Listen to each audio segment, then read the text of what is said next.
Bonjour cher ami, chère âme en quête de paix. Bienvenue. Bienvenue non pas simplement sur une vidéo, mais dans un sanctuaire.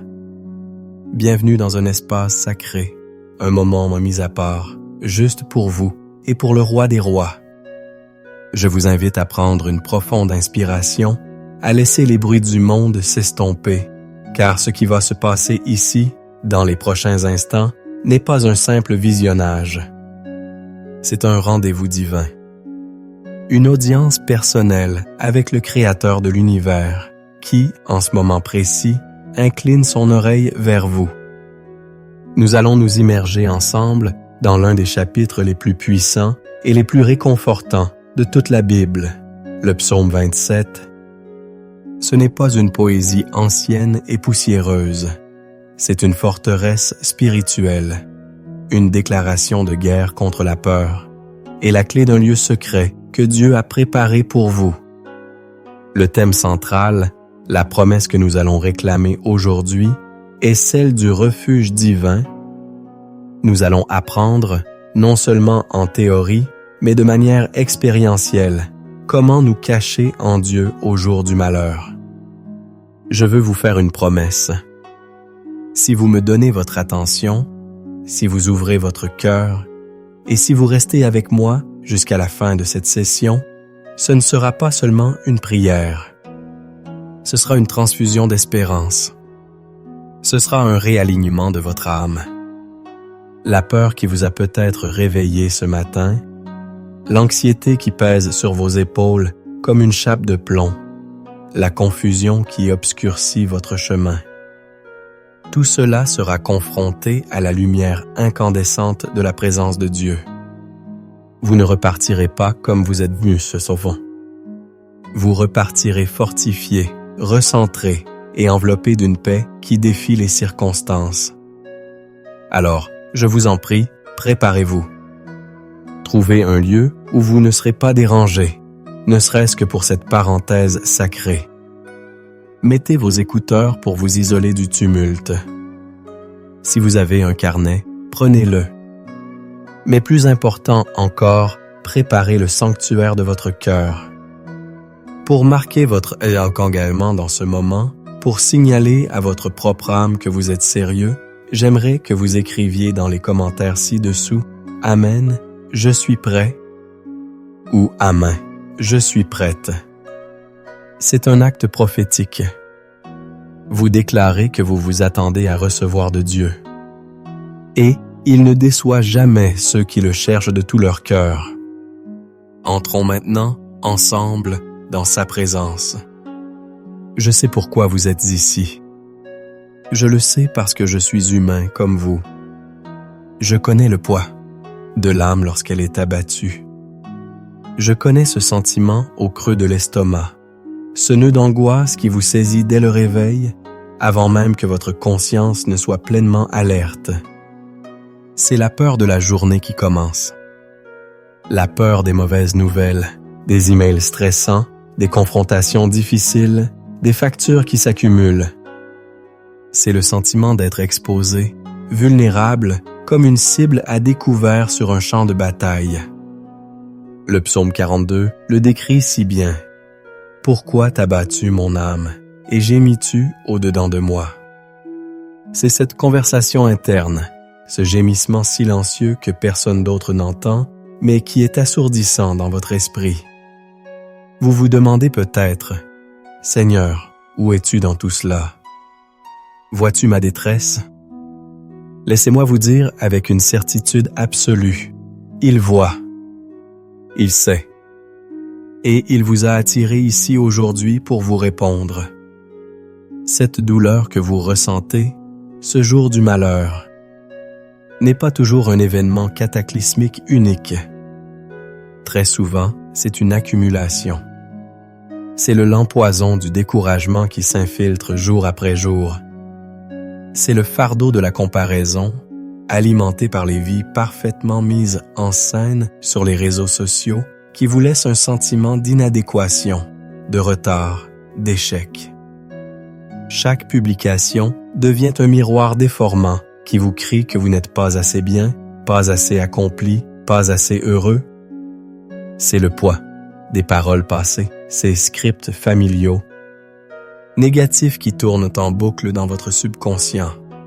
Tu n'y arriveras jamais. Tu n'es pas assez intelligent. À qui te crois-tu pour oser rêver si grand?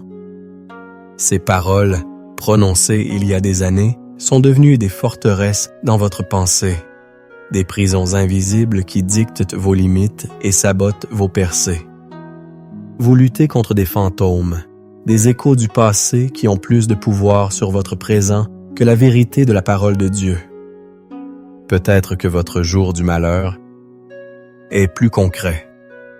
C'est la pression financière qui vous étouffe, l'incertitude de l'avenir de votre emploi, le diagnostic médical qui a fait basculer votre monde.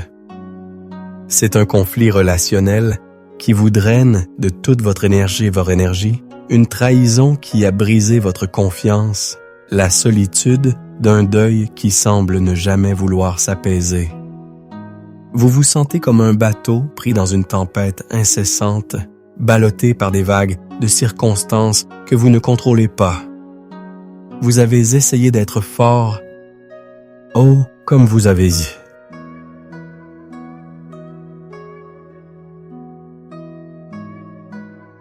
Vous avez serré les dents.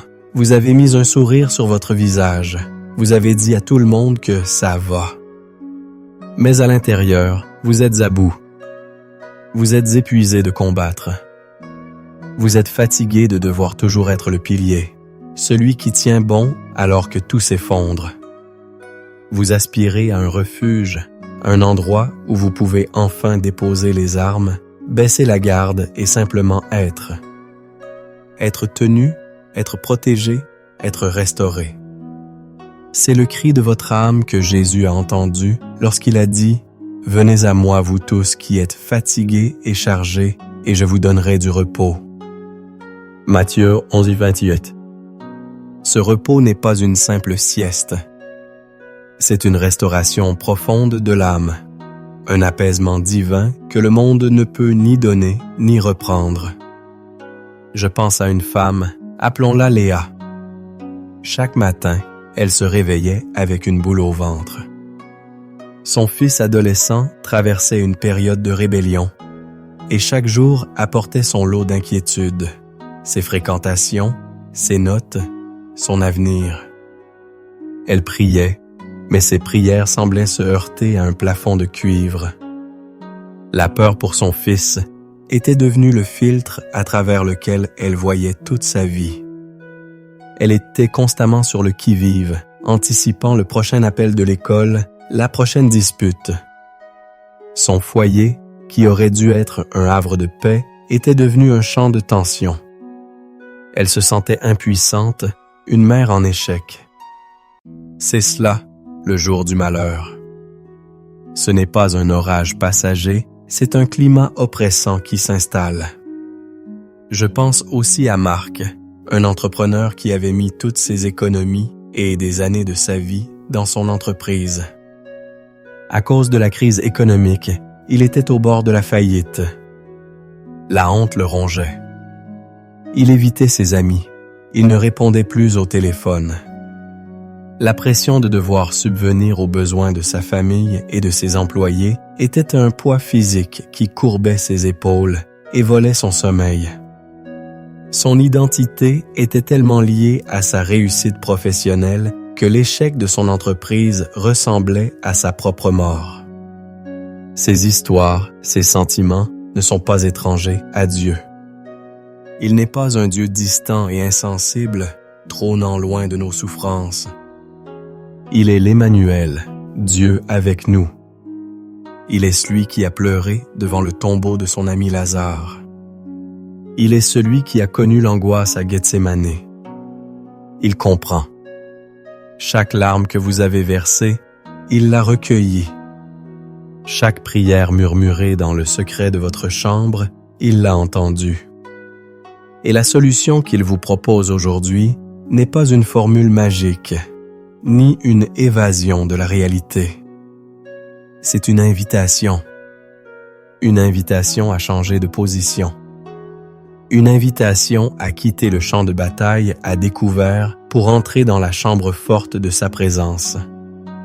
Le psalmiste David, l'auteur du psaume 27, connaissait ce genre de pression. Il a été pourchassé, trahi, calomnié. Il a connu la peur, le deuil et l'échec. Mais il avait découvert un secret. Un lieu de sécurité absolue, un refuge imprenable. Et ce secret, il nous le livre dans ce psaume.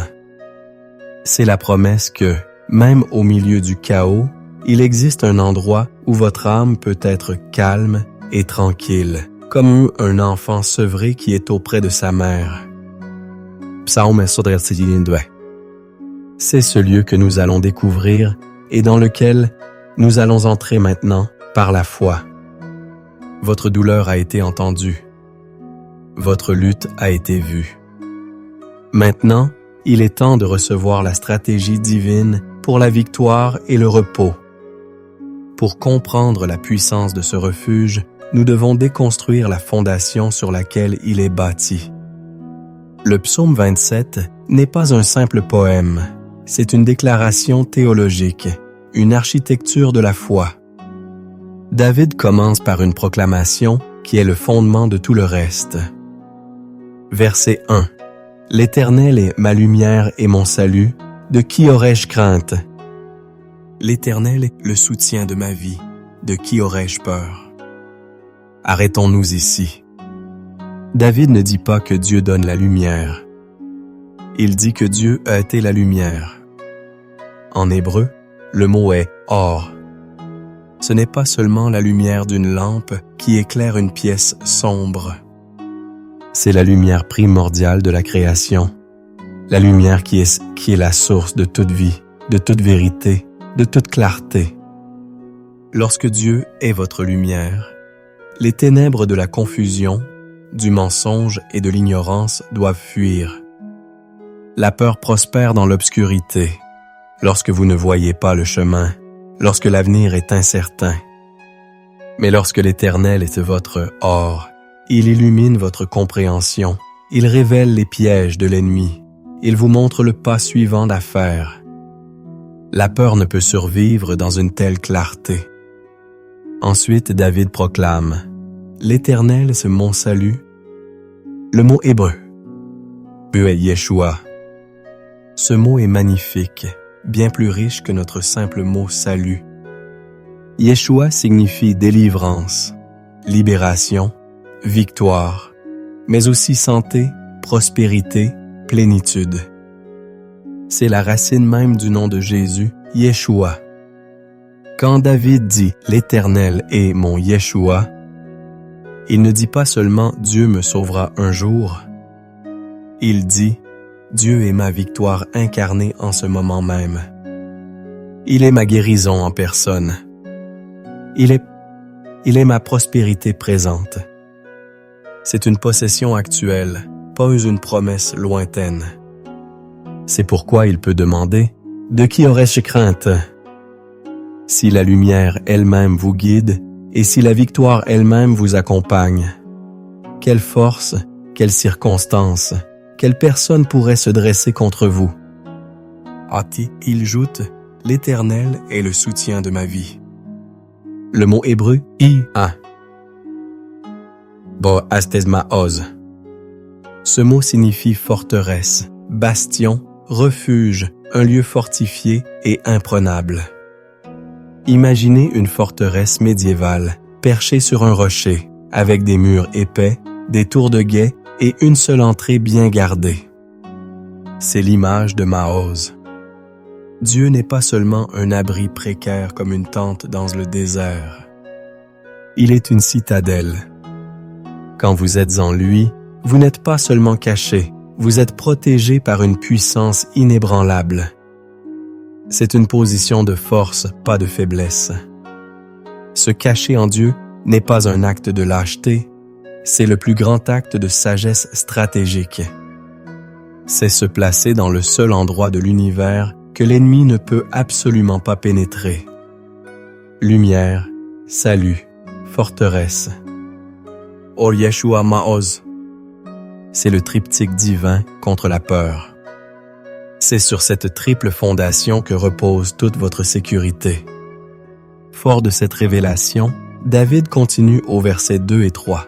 « Quand des méchants s'avancent contre moi pour dévorer ma chair, ce sont mes persécuteurs et mes ennemis qui chancellent et qui tombent. Si une armée se campait contre moi, mon cœur n'aurait aucune crainte. Si une guerre s'élevait contre moi, je serais malgré cela plein de confiance. » Remarquez la progression. Il passe des individus, des méchants, à une armée entière, puis à une guerre. Il envisage le pire scénario possible. Et sa conclusion est la même. Pas de crainte, pleine confiance. Pourquoi? Parce que son focus n'est pas sur la taille de l'armée en face, mais sur la majesté de la forteresse dans laquelle il se trouve. Cela nous rappelle l'histoire du roi Ézéchias. L'immense armée assyrienne, la superpuissance de l'époque, encerclait Jérusalem. Leur général, Sanchérib, a envoyé des lettres de menaces, se moquant d'Ézéchias et de son Dieu. Humainement, c'était la fin. Il n'y avait aucune issue. Qu'a fait Ézéchias? Il n'a pas négocié, il n'a pas paniqué. Il est allé au temple, a déroulé la lettre de menace devant l'Éternel et a dit, en substance, « Seigneur, regarde. Ce n'est pas moi qu'ils insultent, c'est toi. » Dvouros divestin. Il a transféré le problème. Il s'est réfugié dans la souveraineté de son Dieu. Cette nuit-là, l'ange de l'Éternel a frappé 145 000 soldats assyriens. La menace a été anéantie sans qu'Ézéchias n'ait à lever une seule épée. C'est cela, la victoire depuis le refuge. Mais comment entre-t-on dans ce refuge? David nous donne la clé au verset 4, qui est peut-être le cœur de tout le psaume. « Je demande à l'Éternel une chose, que je désire ardemment. Je voudrais habiter dans la maison de l'Éternel tous les jours de ma vie, pour contempler la magnificence de l'Éternel et pour admirer son temple. » Une seule chose. Dans un monde qui nous tire dans 1000 directions, qui nous crie de vouloir plus de succès, plus d'argent, plus de reconnaissance, David, le roi, le guerrier, le musicien, dit « Je ne veux qu'une seule chose. » Cette chose, c'est l'intimité. Le mot « habiter ». En hébreu est « shakan », d'où vient le mot « shekinah », la gloire habitante de Dieu. Shakan ne signifie pas faire une visite de temps en temps, comme un touriste. Cela signifie s'installer, établir sa résidence permanente, faire de la présence de Dieu son domicile. Le refuge n'est pas un endroit où l'on court en cas d'urgence. C'est un endroit où l'on vit. C'est la solution au burn-out spirituel et au sentiment d'être dépassé. Lorsque votre vie est fragmentée, cherchant à plaire à tout le monde, répondant à toutes les sollicitations, vous êtes épuisé et vulnérable. Mais lorsque vous unifiez votre désir sur cette seule chose, demeurez dans sa présence, tout le reste trouve sa juste place. La contemplation de sa beauté réajuste vos priorités, guérit votre âme et vous remplit d'une force surnaturelle. Et la conséquence de cette habitation est révélée au verset 5, le verset clé pour notre prière d'aujourd'hui. Car il me protégera dans son tabernacle au jour du malheur, il me cachera sous l'abri de sa tente, il m'élèvera sur un rocher. Ici, les images de l'intimité sont profondes. Le tabernacle, Soukha, était une cabane fragile, mais c'était le lieu de la fête des tabernacles, un rappel de la protection de Dieu dans le désert. La tente, Ohel, évoque le Saint des Saints, le lieu de la présence la plus intime de Dieu. Dieu ne vous met pas simplement derrière un mur. Il vous tire à l'intérieur, dans sa sphère privée, là où le danger ne peut atteindre. il vous cache comme un secret précieux. C'est l'image d'un père qui, voyant un danger, prend son petit enfant et le serre contre sa poitrine, le couvrant de ses bras et de son propre corps.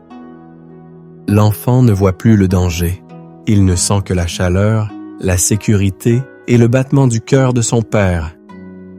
C'est cela, se cacher sous l'abri de sa tente. L'histoire d'Élie, à la montagne de l'Horeb, illustre cela parfaitement. Après sa victoire éclatante sur le mont Carmel, Élie est menacé par la reine Jézabel et il s'enfuit, terrifié, épuisé et suicidaire. C'était son jour du malheur. Personnel, un effondrement total. Dieu ne l'a pas réprimandé. Il l'a nourri, l'a fait dormir, puis l'a conduit à la montagne de Dieu. Là, dans une grotte, Dieu s'est révélé à lui, non dans le vent puissant, le tremblement de terre ou le feu, mais dans un murmure doux et léger.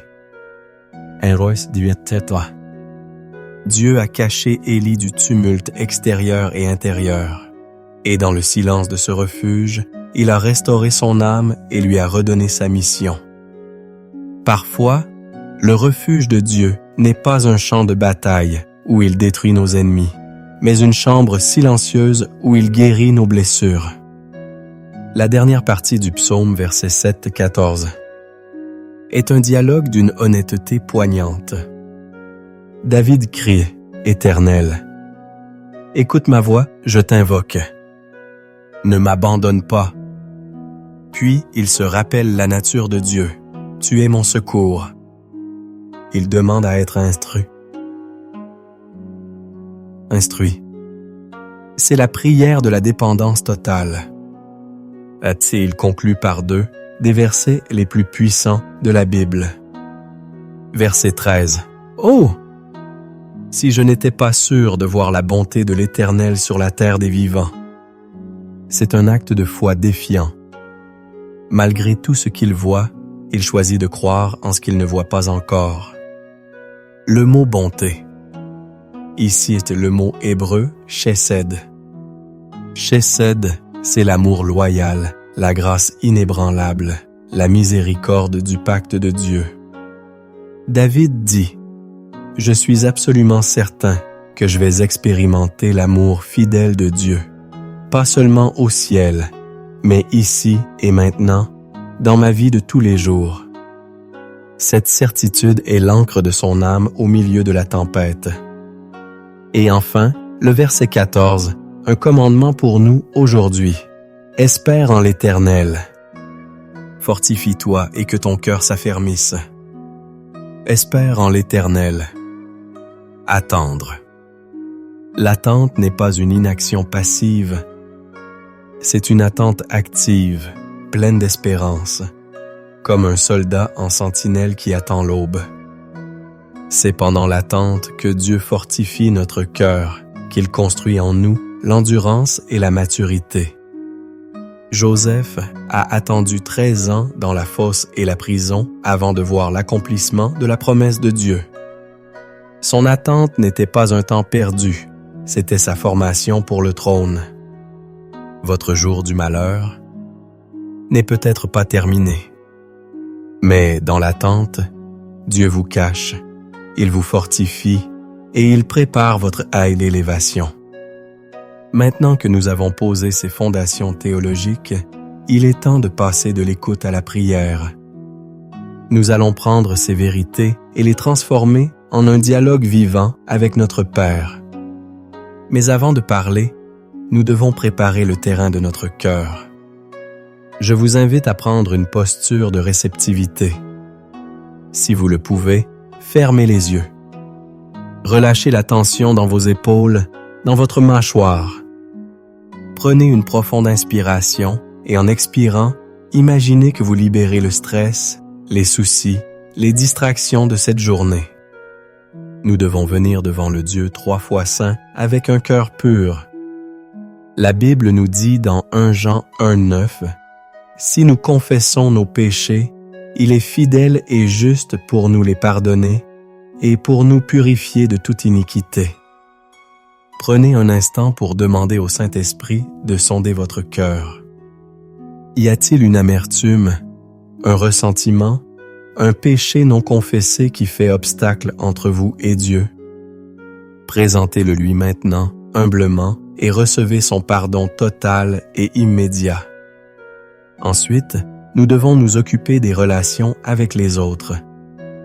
Jésus nous a enseigné dans Matthieu 6,15 que si nous ne pardonnons pas aux hommes leurs offenses, notre Père ne nous pardonnera pas non plus les nôtres. Le manque de pardon est une prison que nous construisons pour nous-mêmes. Y a-t-il quelqu'un que vous devez libérer dans votre cœur? Quelqu'un dont l'offense tourne en boucle dans votre esprit? Prenez la décision maintenant, par un acte de votre volonté, de pardonner. Cela ne signifie pas que ce qu'ils ont fait était juste. Cela signifie que vous refusez de rester enchaîné à cette douleur. Vous leur remettez la dette et vous remettez cette personne et cette situation entre les mains du juste juge. Dites-le à voix basse. « Père, je choisis de pardonner à nom de la personne pour ce qu'elle a fait. Je les libère entre tes mains. Enfin, abandonnons notre propre volonté. Remettons à Dieu nos propres solutions, nos propres stratégies, notre besoin de tout contrôler. La prière efficace, comme nous le rappelle Jacques 5,16, est celle du juste, faite avec ferveur. Soyons justifiés par le sang de Christ, purifiés par le pardon, et entrons avec une ferveur renouvelée dans la salle du trône. Votre cœur est maintenant prêt. Le ciel est à l'écoute. Prions ensemble. L'Éternel, notre Dieu, Père céleste, nous nous approchons de ton trône de grâce avec confiance, non pas en vertu de notre propre justice, mais par le sang précieux de l'agneau, Jésus-Christ. Nous venons dans ce sanctuaire du temps et de l'esprit pour t'adorer, pour t'exalter, pour te magnifier. Tu es saint, saint, saint, Seigneur Dieu Tout-Puissant. Avant que les montagnes ne soient nées, avant que tu aies formé la terre et le monde, de toute éternité et pour toute éternité, tu es Dieu. Nous nous joignons au psalmiste David ce matin pour déclarer qui tu es pour nous. Tu es notre lumière, notre or. Tu es la lumière qui a brillé dans nos ténèbres, qui a dissipé la confusion et qui nous a montré le chemin du salut. Tu es la vérité qui nous a franchis de tout mensonge de l'ennemi. En ta présence, il n'y a pas d'ombre, pas de doute, seulement une clarté glorieuse. Nous te louons, ô lumière du monde. Nous proclamons que tu es notre salut, notre Yeshua. Tu es notre libération du péché, notre victoire sur la mort, notre guérison pour nos maladies, notre restauration pour notre âme brisée. Tu n'es pas seulement celui qui sauve, tu es le salut. Chaque aspect de notre être trouve sa plénitude et sa délivrance en toi. Nous te remercions pour le salut de notre esprit, mais nous te louons aussi parce que tu es le sauveur de nos vies quotidiennes, le libérateur de nos angoisses, le champion de nos combats. Nous t'adorons, ô grand Dieu de salut, et nous déclarons avec force que tu es le soutien de notre vie, notre forteresse, notre Maoz. Tu es notre refuge et notre appui, un secours qui ne manque jamais dans la détresse. Tu es le rocher des siècles, inébranlable, immuable, éternel. Les nations peuvent te s'agiter, les royaumes peuvent t'asséner, chanceler, mais toi tu demeures ferme. Nous nous réfugions en toi, notre haute retraite, notre citadelle imprenable. Nous te célébrons, ô notre forteresse, notre bouclier, notre Dieu en qui nous nous confions. Père, dans la lumière de ta sainteté, nous reconnaissons notre faiblesse et nos fautes. Nous confessons les moments où, malgré ta proclamation d'être notre lumière, nous avons choisi de marcher dans les ténèbres de la peur et du doute. Pardonne-nous de nous être laissés intimider par la taille des armées ennemies, plutôt que de nous confier en la grandeur de notre forteresse. Pardonne-nous pour les fois où nous avons cherché notre salut dans des solutions humaines, dans notre propre intelligence ou dans l'approbation des autres, oubliant que tu es notre seul et unique Yeshua. Nous déposons à tes pieds le fardeau de l'anxiété qui nous a volé notre sommeil. Nous te remettons la douleur des blessures passées que nous avons laissées s'infecter dans le ressentiment. Nous abandonnons notre besoin de tout contrôler, notre orgueil qui nous empêche de nous reposer entièrement en toi. Lave-nous, purifie-nous. Crée en nous un cœur pur, ô Dieu, et renouvelle en nous un esprit bien disposé. Nous nous abandonnons entièrement à toi. Et maintenant, Père, nous nous approprions par la foi les promesses de ta parole. Nous ne sommes plus des victimes des circonstances, mais des héritiers de tes promesses. Sur la base du psaume 27, nous déclarons « L'Éternel est ma lumière et mon salut. De qui aurais-je crainte? L'Éternel est le soutien de ma vie. De qui aurais-je peur?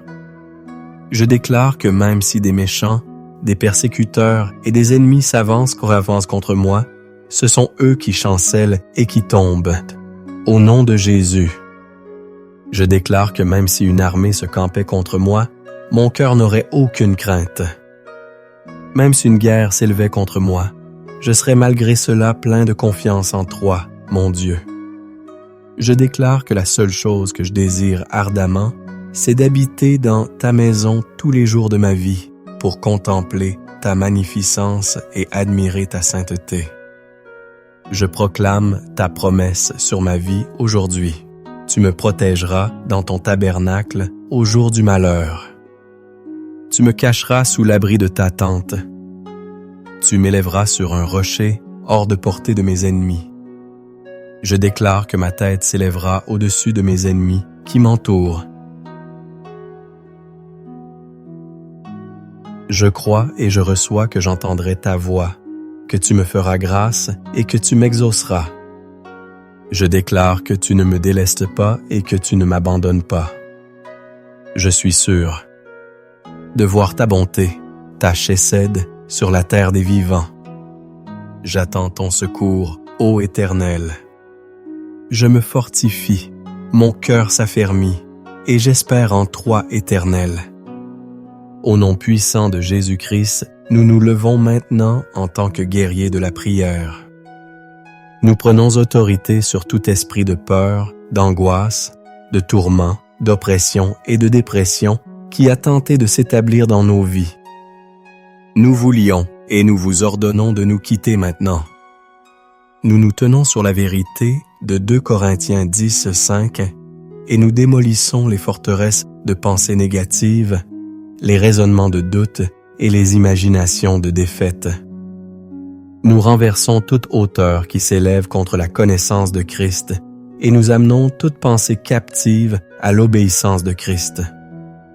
Nous annulons tout pacte intérieur que nous avons fait avec la peur, toute alliance inconsciente avec le désespoir. Nous brisons le pouvoir de toute parole de malédiction, de critique ou de jugement qui a été prononcé contre nous. Nous déclarons, selon Ésaïe 54, 17, que toute arme forgée contre nous sera sans effet et toute langue qui s'élèvera en justice contre nous, nous la condamnerons. Nous nous revêtons de toutes les armes de Dieu. Nous prenons le bouclier de la foi avec lequel nous pouvons éteindre tous les traits enflammés du malin, ses pensées accusatrices et ses peurs soudaines. Nous déclarons que nous sommes cachés en Christ, en Dieu, et que notre vie est en sécurité. Et maintenant, Saint-Esprit, nous t'invitons à venir et à nous remplir. Viens remplir chaque espace que la peur a vidé. Viens inonder chaque recoin de notre âme de ta paix qui surpasse toute intelligence. Là où il y avait de l'agitation, dépose ta tranquillité. Là où il y avait de la confusion, apporte ta clarté. Là où il y avait de la faiblesse, infuse ta force. Nous te demandons une nouvelle onction de joie, l'huile de joie à la place du deuil. Restaure notre âme comme un bon berger, guéris nos émotions blessées, renouvelle notre intelligence. Notre intelligence fortifie notre corps physique fatigué par le combat. Nous ouvrons nos cœurs pour recevoir un déversement frais de ta présence, de ta puissance et de ton amour. Remplis-nous à déborder, afin que de notre sein coulent des fleuves d'eau vive pour la gloire de ton nom. Amen. Maintenant, pour un instant, cessez toute parole. Soyez silencieux et sachez qu'il est Dieu. Ne demandez plus rien. Ne pensez plus à vos problèmes. Entrez simplement dans ce silence sacré. Prenez une profonde inspiration et imaginez que vous inspirez la présence même de Dieu. Retenez-la un instant. Et en expirant lentement, relâchez tout ce qui n'est pas de lui. Encore une fois, inspirez sa paix. Expirez vos soucis. Inspirez son amour. Expirez la peur. Dans ce calme, écoutez. Ne cherchez pas une voix audible, mais soyez attentif à l'impression douce dans votre esprit, à la pensée réconfortante qui n'est pas la vôtre, à la parole des Écritures qui remonte à votre surface. Qu'est-ce que le Père murmure à votre cœur en ce moment? Quelle vérité veut-il ancrer dans votre esprit? Quelle promesse veut-il sceller dans votre âme? Ne vous pressez pas. Recevez. Dieu parle à ton cœur. Accueille sa parole. Elle est vie et santé pour tout ton être. Et maintenant, en tant que serviteur de l'Éternel, je veux libérer sur vous une parole prophétique, une bénédiction pour votre journée et pour votre vie. Recevez-la par la foi. Sur ta vie spirituelle, je déclare que tu es une brebis du bon berger. Tu entends sa voix, et il te connaît, et tu le suis. La voix de l'étranger ne te séduira pas, car tu es accordé à la fréquence du ciel. Ta relation avec lui devient plus profonde, plus intime, plus réelle que jamais auparavant. Comme le dit Jean 10, 27, « Mes brebis entendent ma voix, je les connais, et elles me suivent. » Sur ta santé, je déclare que ton corps est le temple du Saint-Esprit. Je libère la puissance de guérison de la croix de Christ sur toi, de la tête aux pieds. Toute maladie, toute infirmité, toute douleur doit se soumettre au nom de Jésus. Je proclame sur toi Ésaïe 53, 5. C'est par ces meurtrissures que nous sommes insinuellement guéris. Marche dans la santé divine et la plénitude. Sur tes finances, je déclare la fin du manque et le début de l'abondance. Je te déclare la tête et non la queue. Tu es au-dessus et non en dessous. L'Éternel t'ouvrira son bon trésor, le ciel, pour envoyer la pluie sur ton pays en sa saison et pour bénir tout le travail de tes mains. Tu prêteras à beaucoup de nations et tu n'emprunteras point, selon Deutéronome 28, 12, 13. Sur ta famille, je déclare un cercle de protection divine. Tes enfants sont enseignés de l'Éternel et leur paix est grande. Ton foyer est un havre de paix, d'amour et de joie, un avant-goût du ciel sur la terre. L'unité, le pardon et l'harmonie règnent dans tes relations selon la promesse d'Ésaïe 54, 13. Sur ta destinée et ton appel, je déclare que tu es un chef-d'œuvre de Dieu, créé en Jésus-Christ pour de bonnes œuvres que Dieu a préparées d'avance afin que tu les pratiques. Le brouillard se lève et ton chemin devient clair. Tu marches avec audace et confiance dans le but pour lequel tu as été créé, comme le dit Éphésiens 2:10. Sur ta protection quotidienne, je déclare que les anges de l'Éternel campent autour de toi et t'arrachent au danger. Tu es gardé de tout mal. L'Éternel gardera ton départ et ton arrivée, dès maintenant et à jamais. Aucune calamité n'approchera de ta tente.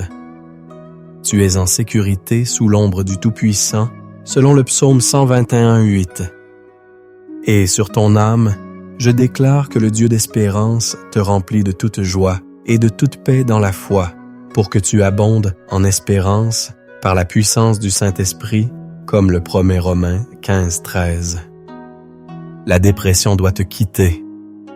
L'angoisse doit fuir. La joie de l'Éternel est ta force. Et maintenant, recevez la bénédiction sacerdotale d'Aaron de Nombreux 6, versets 24 à 26. Que l'Éternel te bénisse et te garde. Que l'Éternel fasse luire sa face sur toi, sur tes et t'accorde sa grâce.